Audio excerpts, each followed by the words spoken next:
Welcome to this short video, a yoga therapeutic approach to encourage some softening at the hips, starting lying in semi-supine and focusing on the breath for a few rounds. Just feel that gentle coming and going of the breath. Encouraging the chin a little bit towards the chest so the back of the neck stays long as the head's supported.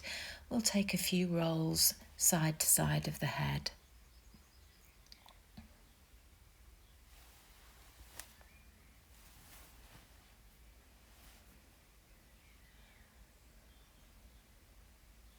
After approximately 3 to each side, we come back to the middle and settle. Mind still very much with the breath.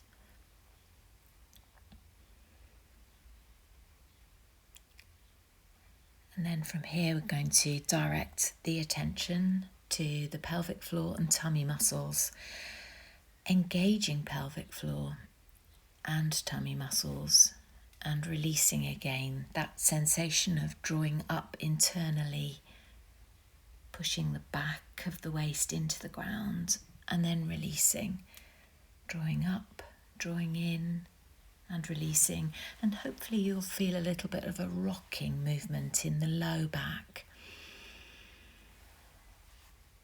a scooping action into the pelvis.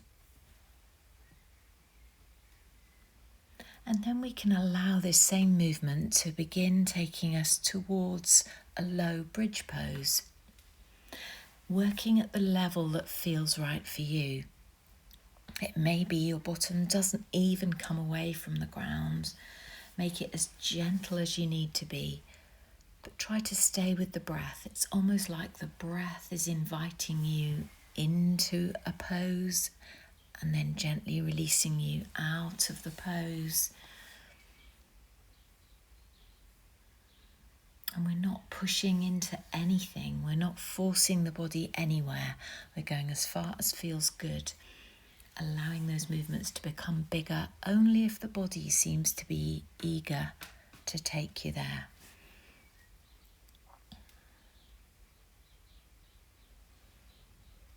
Doing as many or as few as the body seems to want to do right now. And when you stop, bring those knees in over the tummy, have a little rock side to side. And then place one hand on top of each knee. We'll do a rocking backwards and forwards, almost like you're massaging the low back. And then convert this to a circular movement. So with the hands on top of the knees, let the hands guide the knees in a circular movement. So this could be keeping the knees together. So we're creating a circle around the low back. Or it could be we could take the knees in opposite directions so that the hips are counter-rotating as the knees counter-rotate. And again, make these movements as small or as big as your body feels it wants to go. And we go so many times in one direction and then see if we can do roughly the same number in the opposite direction.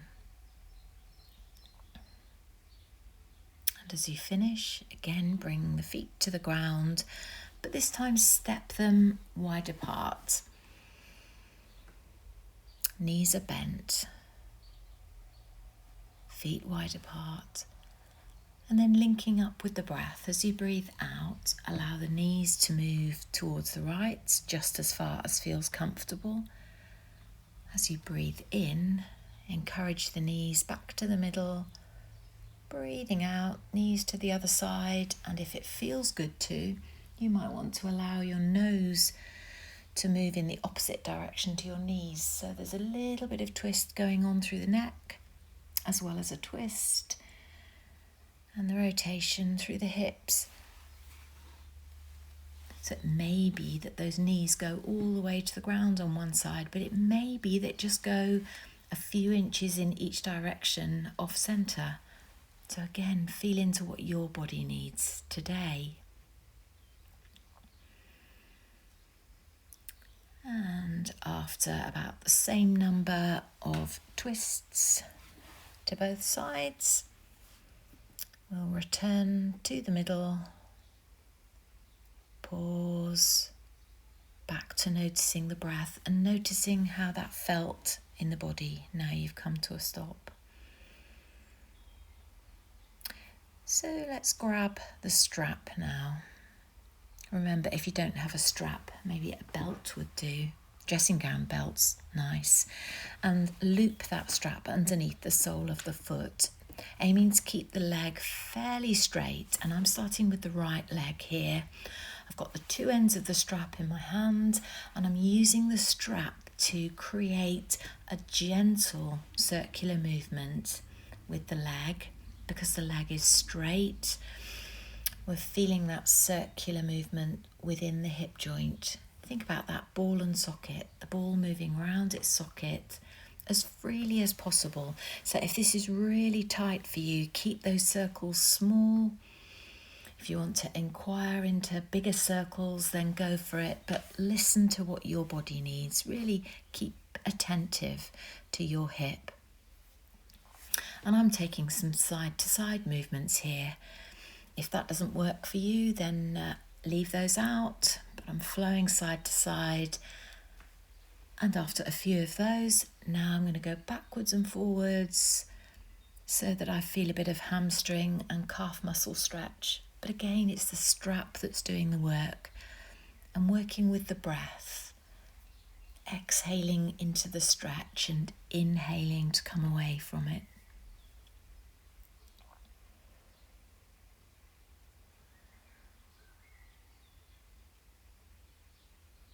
And when you've done enough on the right leg, let's remove the strap.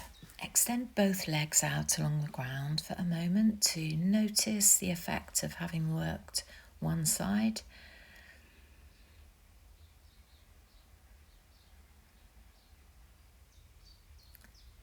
And then we can prepare the other side by taking the strap underneath the sole of the left foot. Make sure that the right foot is planted on the ground and the right knee is bent to hold you nice and stable.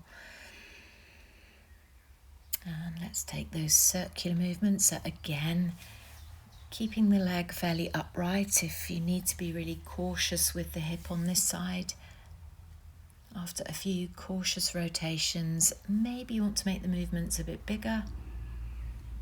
And the first time you do this, you may need to stay small. And after some time, if you keep practicing, you might find that there's a bigger range of movement. But again, don't force your way in.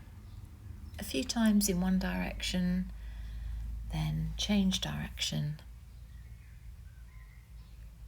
And noticing any difference. When you change direction, does it seem easier or trickier? Remember, let the strap do all the work for you.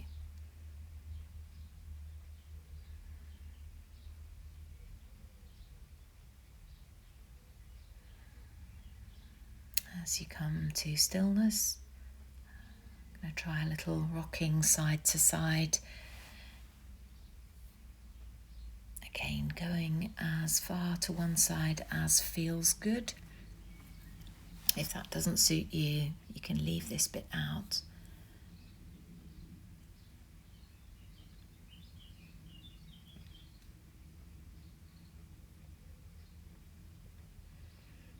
And then maybe a rocking backwards and forwards, feeling into hamstring, calf muscle stretch.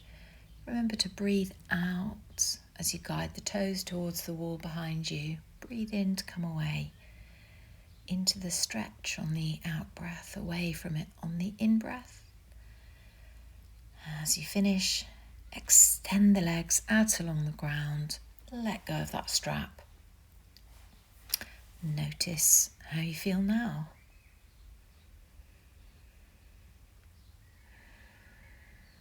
Back to your breath. Now rebend those knees, bring the feet to the ground and extend the arms up in the air as we're coming into a little bit of work with the fingers and the hands and the wrists. I've tucked my thumbs under, wrapped my fingers around my thumbs and now rotating the hands at the wrists, aiming to keep the arms themselves still.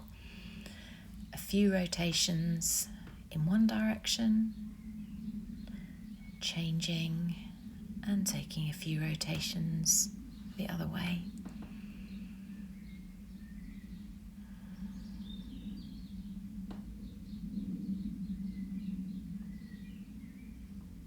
After you've done the same number in each direction, roughly, let's do some stretching out of those fingers and then making fists. Stretching as widely as you can and making fists, and drawing those fingers back towards the face so we feel a little bit of stretch but not too much stretch in the wrists.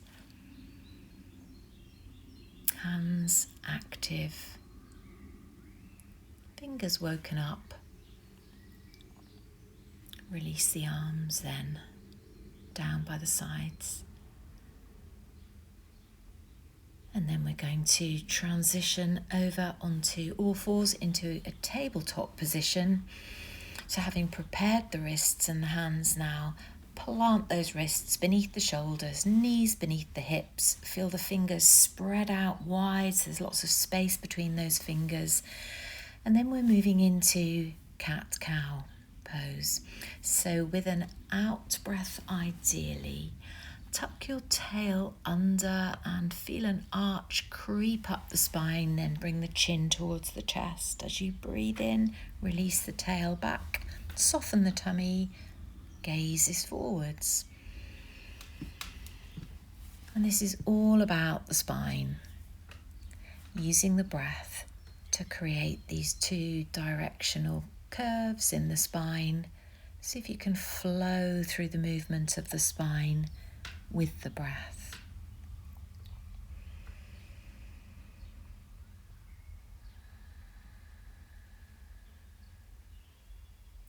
Of course, here we're carrying a little bit of weight through those hands, the wrists and the arms. When you've had enough of cats and cows, then let's make your way up to standing, but feel free to stay where you are or indeed lie down. This is the end of your short practice. Return to the breath. Notice what's happening in your body. Namaste.